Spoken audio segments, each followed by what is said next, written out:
everyone. Happy Sunday. Hope you guys have had a good day so far. We're just kind of hanging out today. But alright, so week 2. Who read their pages? I did, and it was a really good section. But we'll go ahead and get started. And you guys let me know if you can't hear me or anything. If you have questions, y'all let me know.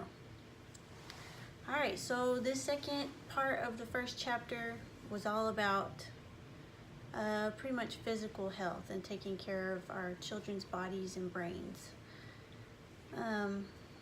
She talked a lot about, this was written 100 years ago, so a lot of the things she talked about, I did, yay, I'm glad you read too. She talked about, as far as they knew, healthy standards and stuff at the time, so a lot of it, we'll just talk regarding our time period and not 100 years ago. Okay, so let's see, conditions of healthy brain activity. Last week we talked about what our children, or what we should not do for our children, and this week we're going to talk about the things we should do. And she talks about, first of all, exercising our brains as well as our bodies, because it's just as important to keep our brain healthy as our bodies. When we fail to exercise our brains, it gets flabby and it loses sharpness, just like any other part of our body. And I kind of laughed at the part where she talked about those people who we think aren't all there, kind of eccentric and goofy people, and seem like they don't use their brain all the time, and she blamed it on not using their brain, which I thought was funny. Does anyone out love our choice to follow Charlotte Mason yet? Hubby is doing the opposite. I'm not sure I understand the question. Oh, your husband is not interested pretty much in what you're trying to create in your home? Is that kind of what you're asking? Hi, hello everyone. We had a question, so I'm waiting to see if I'm understanding it right before I answer, or if anyone else has a good answer.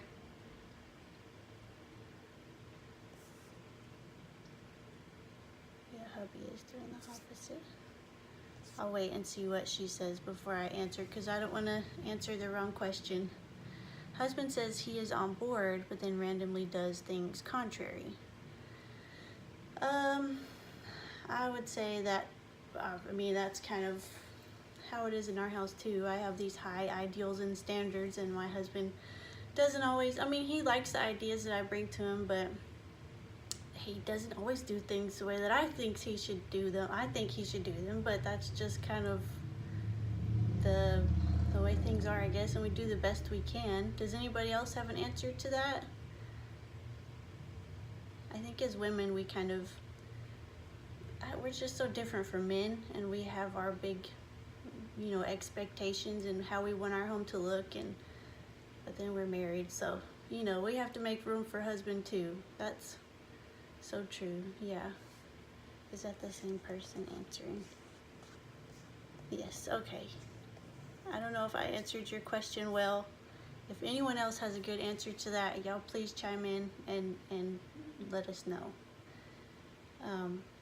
But yeah, it's the same in our house. And I also have 4 boys, and they're not so, what's the word, romanticized about education. They're not so, it's not as beautiful and lovely the way I see it to them.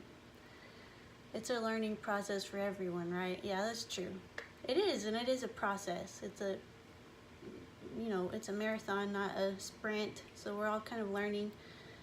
And we've been married for 13 years almost, and we still are trying to, balance our different ideas of what our home life should look like. And it's always, I won't say a struggle, though it feels like it sometimes, but it's always just an organic, where you give a little, take a little, and I don't know, that's how it is at our home anyway. Anyways, anyone else is welcome to answer that if you would like to. I did my best. I hope that was somewhat helpful. I don't know.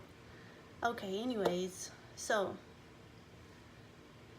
we are talking about brain exercise, and we don't want to be kooky people because we never use our brain, and we don't want our kids to be weirdos because they never use their brain either. So this part made me laugh because that's pretty much what she said, but much more elegantly. Hi everyone. She said, do not let the children pass a day without distinct efforts, intellectual, moral, volitional. Let them brace themselves to understand. Let them compel themselves to do and to bear, and let them do right at the sacrifice of ease and pleasure, and this for many higher reasons, but in the first and lowest place, that the mere physical organ of mind and will may grow vigorous with work. So sometimes doing the things we don't necessarily want to do, but we need to get them done because they're important. One of my questions in the questions that I posted on my blog was, let's see, where is it? No, that's not it. Oh, I'll find it in a minute. Okay, so rest is the next section. Rest is just as important as work for the brain. I think we all know this. We don't want to overstimulate our children's brains or any other part of the body for that matter. So rest is just as important as working our brain. Do your kids still take naps? Because mine don't. Not even my littlest guy. Sometimes he'll fall asleep on the way to football, but he's kind of outgrown naps, I guess. But they do sleep good at night, and they all sleep through the night. I know some people have trouble with their kids sleeping through the night, and that can be hard on a mama as much as the kids. So, but rest is important is what she says. Hi. Hello, everybody. Okay, then she goes on to rest after meals. And it's important that our kids need to kind of let their food digest in their tummies before we put them right straight to work or send them outside to play really hard. We kind of have to find a happy medium for that. We usually take breaks after meals or do something like play inside. I usually don't send them straight to work just because after you eat, I usually get sleepy, and I'd be tired if I was trying to read books and work. Let's see. My 5-month-old naps 3 to 4 times a day. Wow. My 2-year-old takes an afternoon nap after lunch.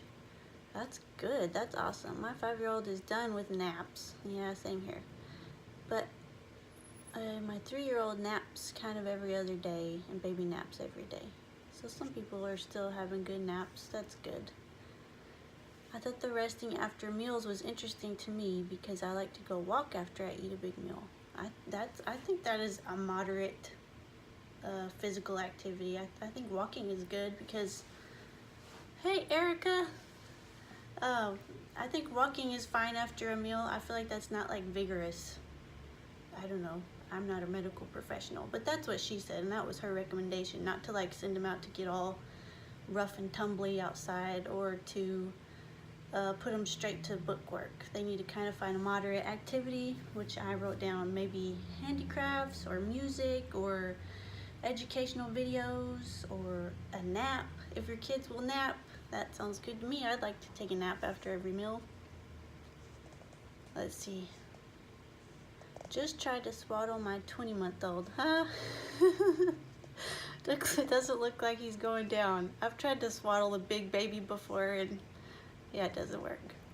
But I love to swaddle the babies when they're so tiny and you just tuck them all in around the edges. It only lasts for like a few months, but that's one of my favorite things about the newborn stage. I also love the idea, I'm sorry, I shouldn't have worn a white shirt. I'm having trouble seeing your words on here. I also love the idea of changing up the type of learning to stimulate different areas of the brain to avoid fatigue, like math followed by reading, and physical whatever stimulates differently. Yes, which was the next activity, the next section, change of occupation, which I thought was pretty ingenious. Going from math, which works one part of the brain, to something else that works a different part of the brain. Which I don't know if you guys read my summary of the pages we read this week, but I talked about the blank math stare. Have you guys experienced the blank math stare? I have. My oldest used to give it to me all the time, and it's just like they've like come to the end of their brain power and they can no longer think, and that would be a good indicator that it's time to change occupation and go do something else. So she talked about moving from math facts to the stories in history, that's a good transition. So you want to switch from one area of the brain working to a different area of the brain working so that they're not just fatigued in that area. We have a good nap after lunch. Our daughter is 5. Wow, that's awesome. Yay! I'm happy to see you. Yes, love that part. Okay. Alright. On to the next section.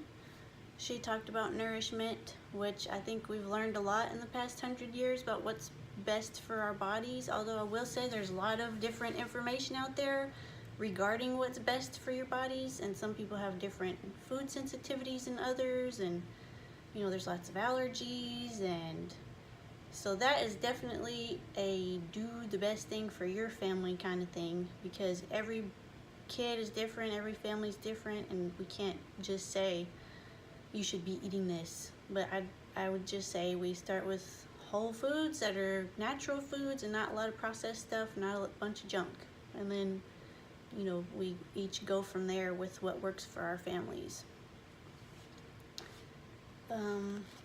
Was this the section where she talked about having cocoa to drink every day? She was talking about what's good. I'm not sure where it was, but she talked about cocoa every day. And I just thought, I bet their cocoa wasn't full of sugar like ours is now, but I wouldn't mind cocoa every day.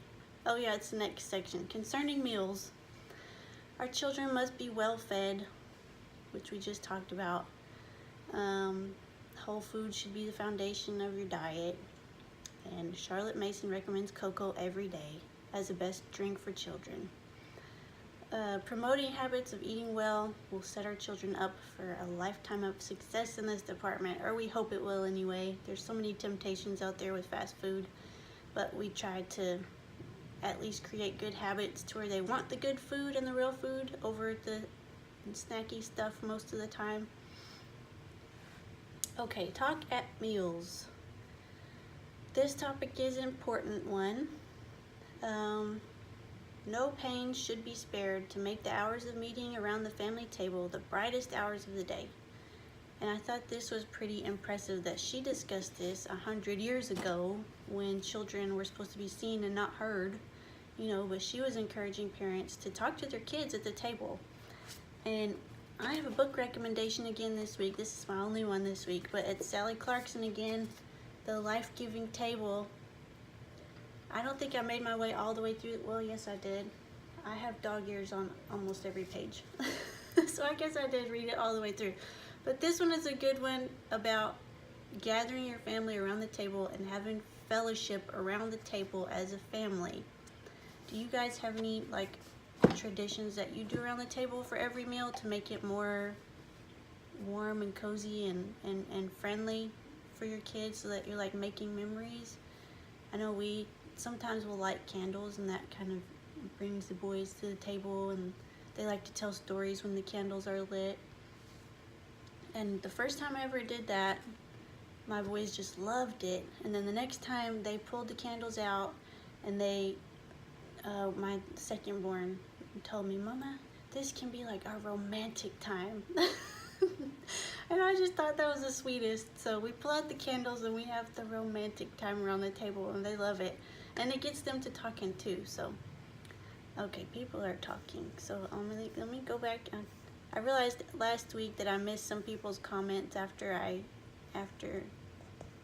finished. So I don't want to miss anybody today. We have 3 boys, and I feel like we need to take out a mortgage just to keep them fed.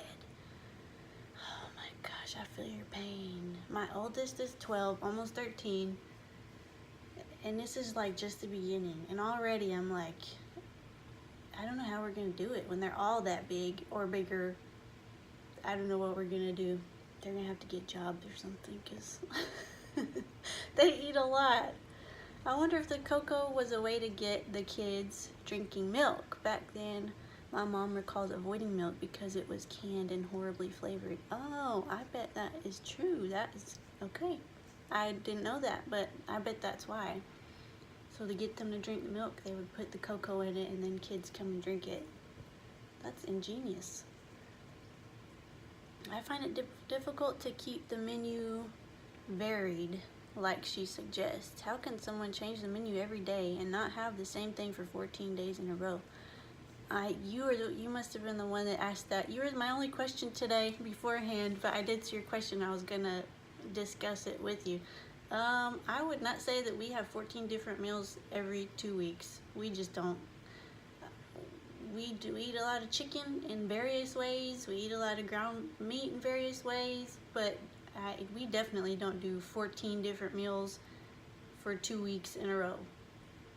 If you do, can you please share your secrets? Anyone out there? I don't know. I don't know how people do that. I can't do it. I will tell you, I've made many a meal plan spreadsheets like to print out. I've made hundreds of them and I never stick to them. So I'm not the person to answer that question. If you're good at meal planning, you just step on in and let me know.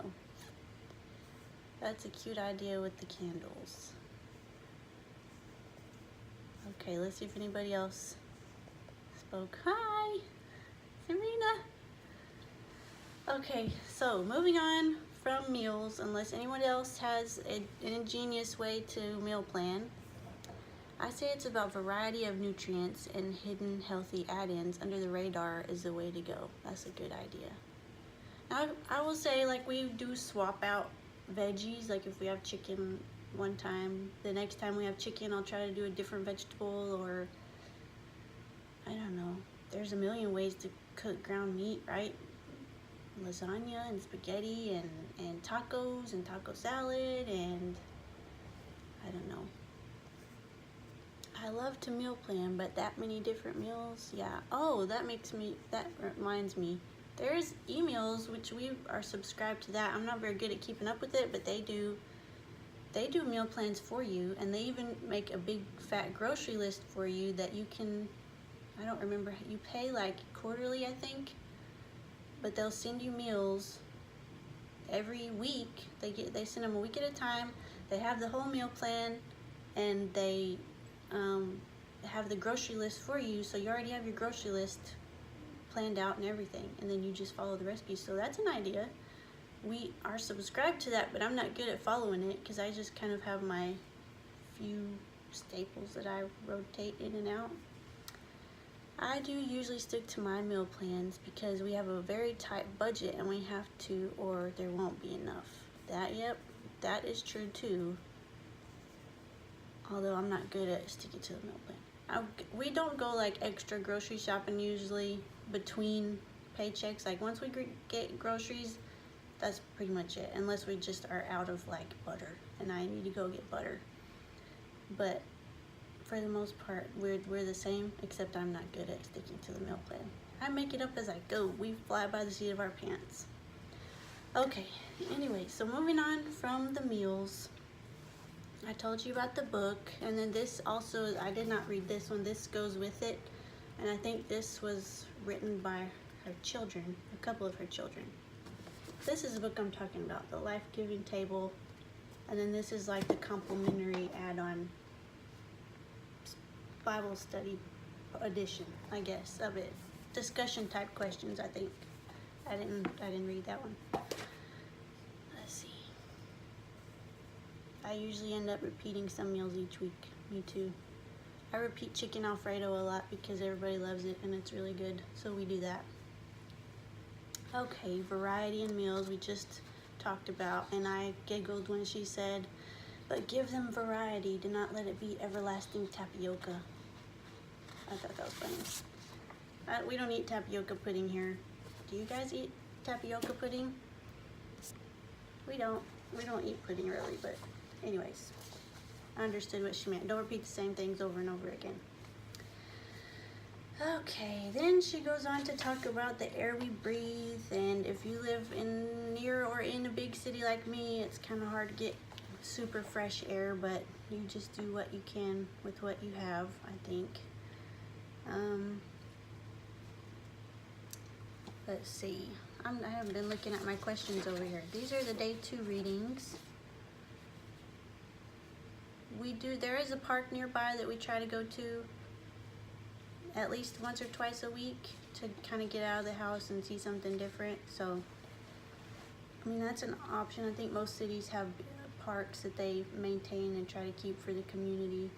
So if you don't have a big yard or you're not on a farm like most of us, then I guess we just do the best we can. Where do you guys go? I'd like to hear what you guys do to take your kids outside, get them fresh air so that they're invigorated, as she says.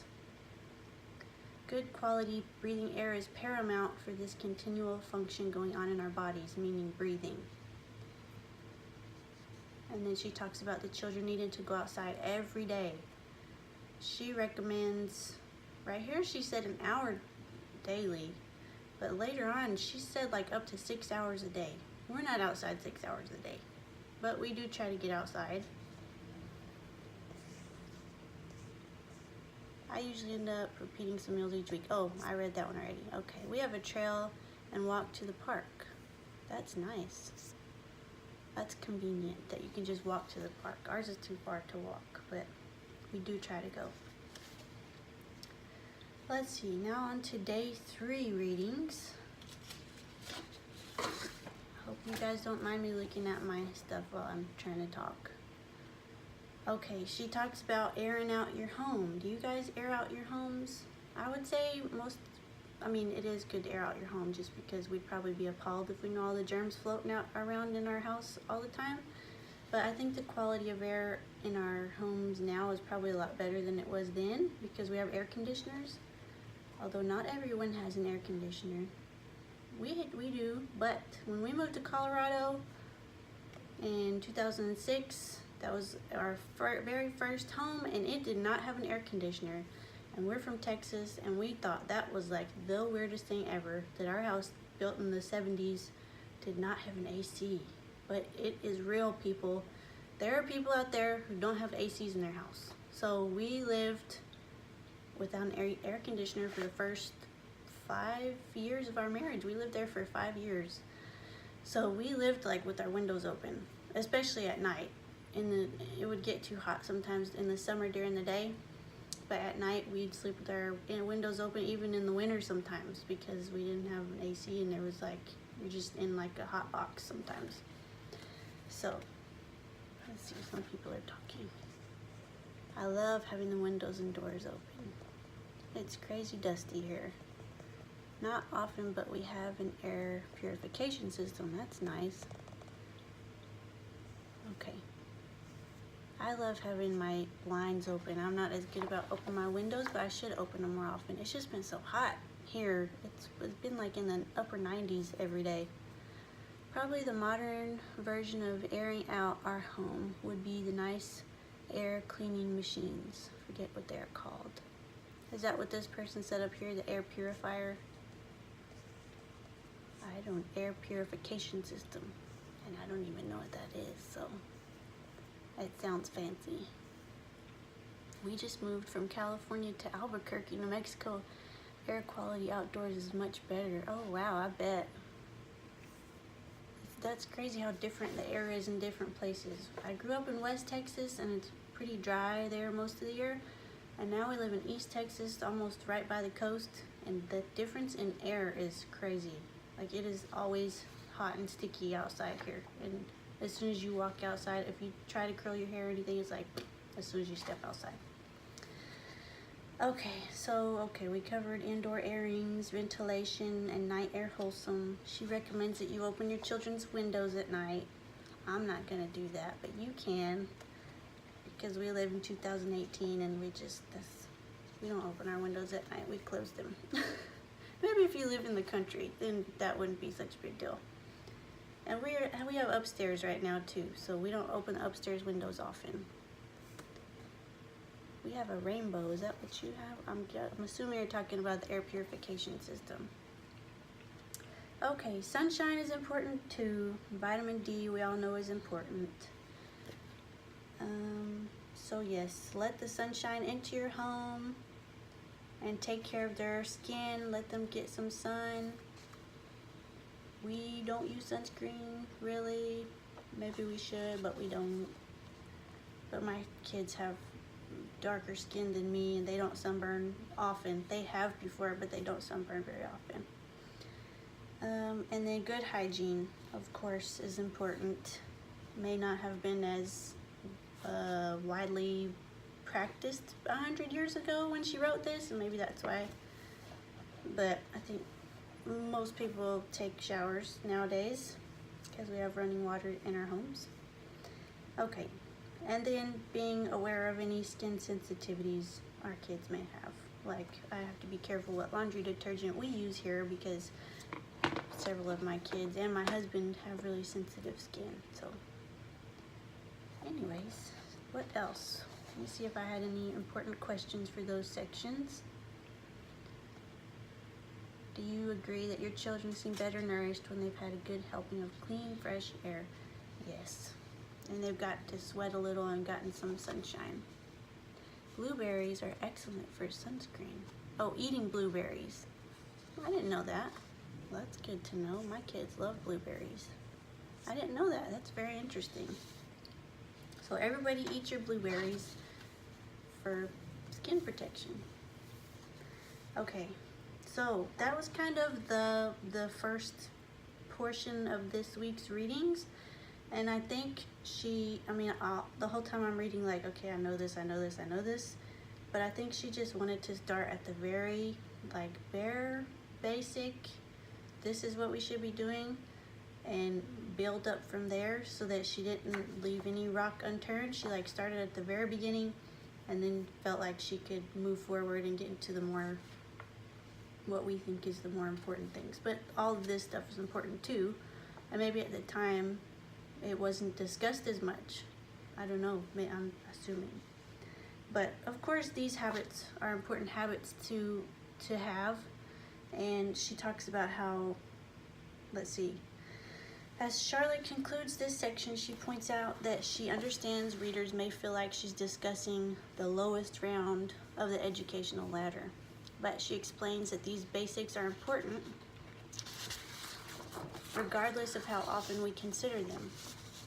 And I think she was trying to cover all of her bases.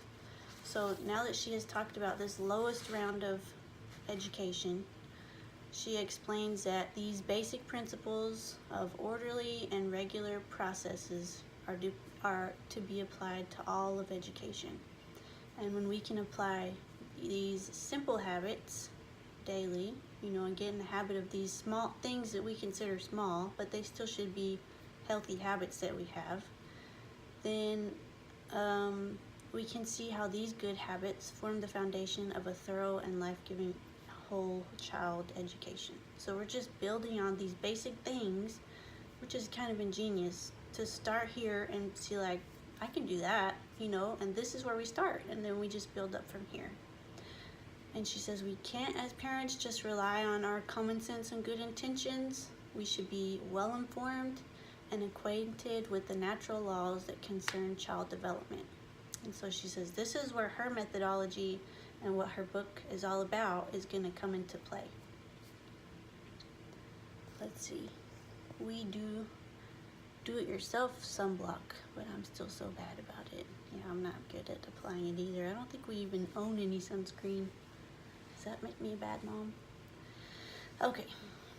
Okay, so after she gets all of this out of the way, she moves on to this, like, really meaty, really important stuff about our spiritual lives, and discusses the fact that, she's writing from a Christian perspective, and I don't know how many of my listeners are Christians or not.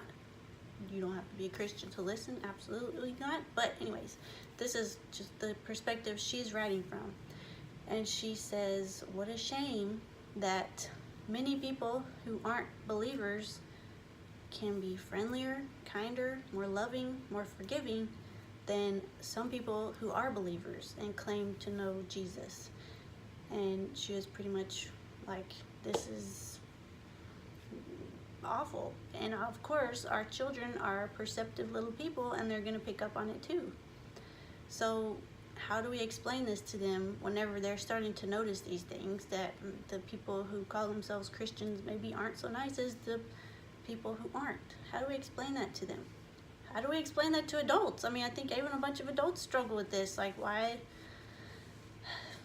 Our churches are full of broken people, so of course the church is broken. But anyways, that's a whole nother conversation. But she goes on to explain the phenomenon, as she called it, and she pretty much says, just as the physical world is governed by the unwritten laws of God that we give no second thought to, like gravity, so the mind is governed by unwritten laws of God that we don't have to consider in order to obey. So this quote, I put big brackets around it, but this is what she says.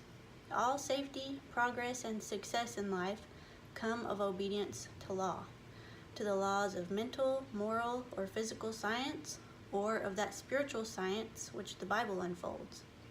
It is possible to ascertain laws and keep laws without recognizing the lawgiver, and that those who do ascertain and keep any divine law inherit the blessing due to obedience, whatever be their attitude toward the lawgiver. Just as the man who goes out into blazing sunshine is warmed, though he may shut his eyes and decline to see the sun. So this sounds so much like C.S. Lewis. I don't know if you guys have read any of C.S. Lewis's books, but he talks about this in Mere Christianity, one of the books I mentioned last week.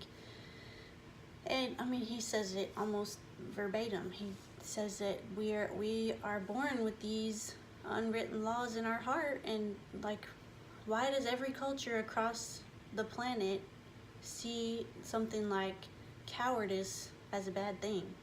Why? Because it's these unwritten laws in our heart that God put there, and whether we choose to believe that they're put there by God or not is up to them, up to us personally. But these are things to ponder, and one of my questions was, do you feel like her explanation of this phenomenon of the people, unbelievers, maybe being more loving than some believers, does her explanation answer that well enough for you? And to me, I agree with her.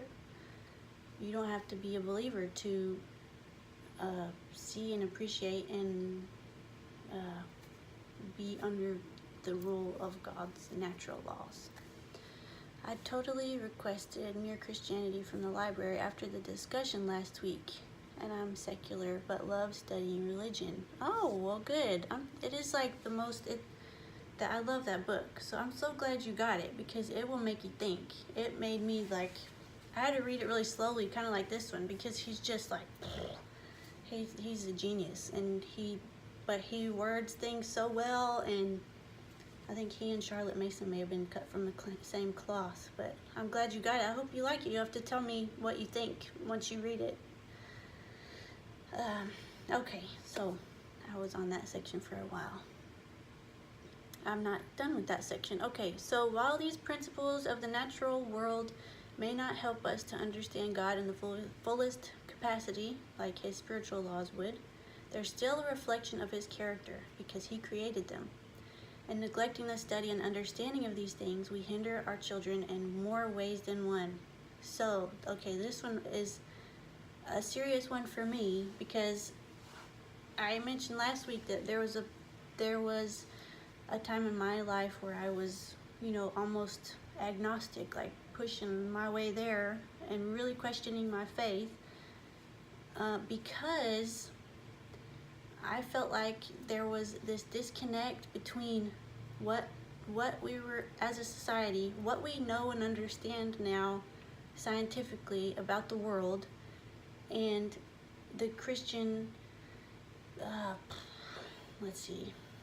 the Christian acceptance of this understanding of our natural world. And this disconnect really just did not sit well with me. Like, why are we not, I don't know, why are science and religion at odds with one another? Like, to me it didn't make sense, because I think science is fascinating, and to, I can't explain what I'm trying to say, but I started doing all this digging into science and trying to find Christian scientists who could explain, like, how the Christian religion and science fit together. And I did end up finding, like, Hugh Ross. His website is reasonstobelieve.org, and he is an astronomer, I believe. But yeah, you need to check that one out if you're kind of in the same boat I was in. But that website, and he has lots of videos, and just talks about how science and the Christian religion they do match up. They're not at odds with each other like so many people want to say or choose to believe.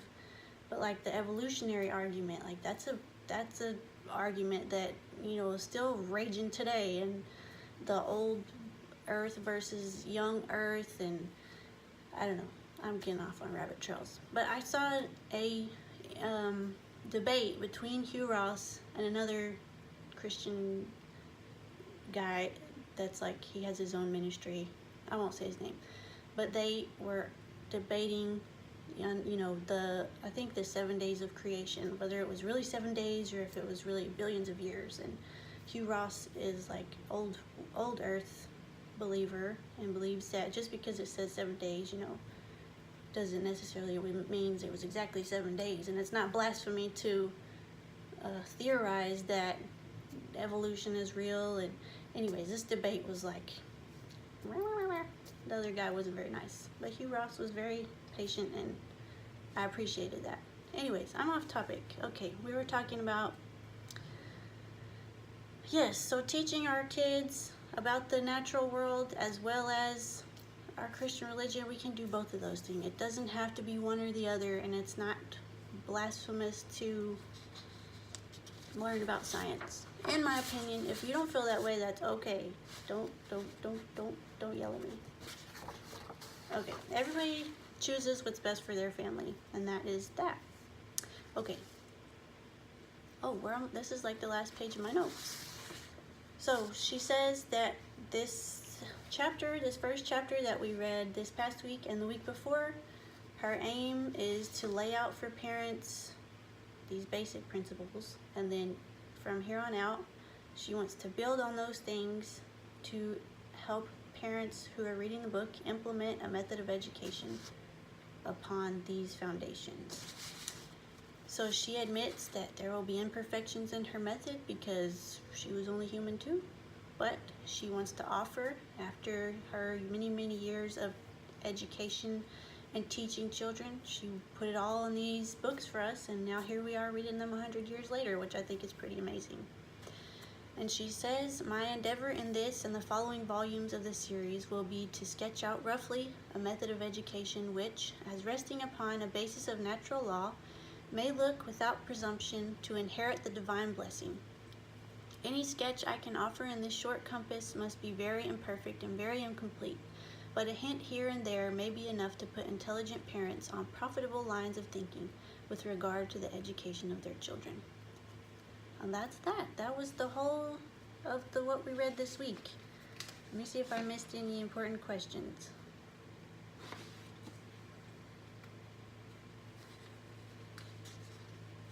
I think I covered all of my questions while I was blabbering. If you guys have any other comments, let me see if anyone else said anything. Nope, nobody else has said anything. Okay, well, if you guys have any questions or comments, y'all let me know before I finish. Otherwise, I figured this week the discussion would be shorter because most of these things I think are kind of common knowledge now. But if anyone has any comments before I go, otherwise I will go. Okay, well, y'all let me know you can message me or email me or comment or whatever if you have any questions. Tomorrow I'll try to get the questions for this coming week up. And I'm enjoying talking to you guys. If you want to discuss with me one week, let me know and I will pull your face up here with mine. Otherwise, thank you for doing this again. You're welcome. Thank y'all for joining me. We had about like 12 people max today, but hopefully other people will watch it later. Okay, well, y'all have a good rest of your Sunday. That didn't take too awful long. And I will talk to you guys later. Bye.